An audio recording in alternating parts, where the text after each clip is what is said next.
ಮಗ, ಜೀವನದಲ್ಲಿ ಯಾವಾಗ್ಲೂ ಸತ್ಯವನ್ನೇ ಹೇಳ್ಬೇಕು. ಆಯ್ತು ಅಪ್ಪ. ನಾನು ನಿನ್ಗೆ ಯಾವತ್ತಾದ್ರೂ ಸುಳ್ಳು ಹೇಳಿದೀನಾ? ಇಲ್ಲ ಅಪ್ಪ. ನೋಡಿದ್ಯಾ, ಅದೇ ನನ್ನ ಸಂಸ್ಕಾರ. ಆದ್ರೆ ಅಪ್ಪ, ಏನು? ಮೊನ್ನೆ ಅಮ್ಮ ಅಪ್ಪ ಎಲ್ಲೋಗೋರೆ ಅಂತ ಕೇಳ್ದಾಗ ಆಫೀಸ್ಗೆ ಹೋಗೋರೆ ಅಂತ ಸುಳ್ಳು ಹೇಳ್ತಿದ್ರಲ್ಲ. ಹೌದಾ?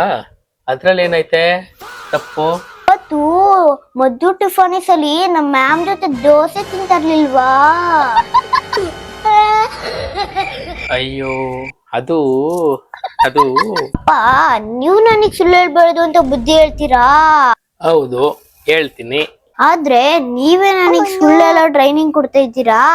ಏಯ್, ನೀನ್ ಯಾರ ಮಗ? ನಿಮ್ ಮಗನೇ ಅಪ್ಪ. ಹಾಗಾದ್ರೆ ನನ್ನ ಮಾತನ್ನ ಕೇಳು. ಸರಿ, ಇವತ್ತಮ್ಮ ಕೇಳಿದ್ರೆ ಕೇಳಿದ್ರೆ ಏನ್ ಹೇಳ್ತೀಯಾ? ಅಪ್ಪ ಮನೇಲಿ ಇಲ್ಲ ಅಂತ ಹೇಳ್ತೀನಿ. ಏನು, ನನ್ನೇ ಮನೆಯಿಂದ ಹೊರಗಾಕ್ಸೋ ಪ್ಲಾನ್? ಸುಳ್ಳು ಹೇಳ್ಬಾರ್ದು ಅಂತ ನೀವೇ ತಾನು ಹೇಳ್ಕೊಡಿದ್ದು ಅಪ್ಪ. ಇದು ನಿಂಗೆ ಮಾಡ್ತೀನಿ.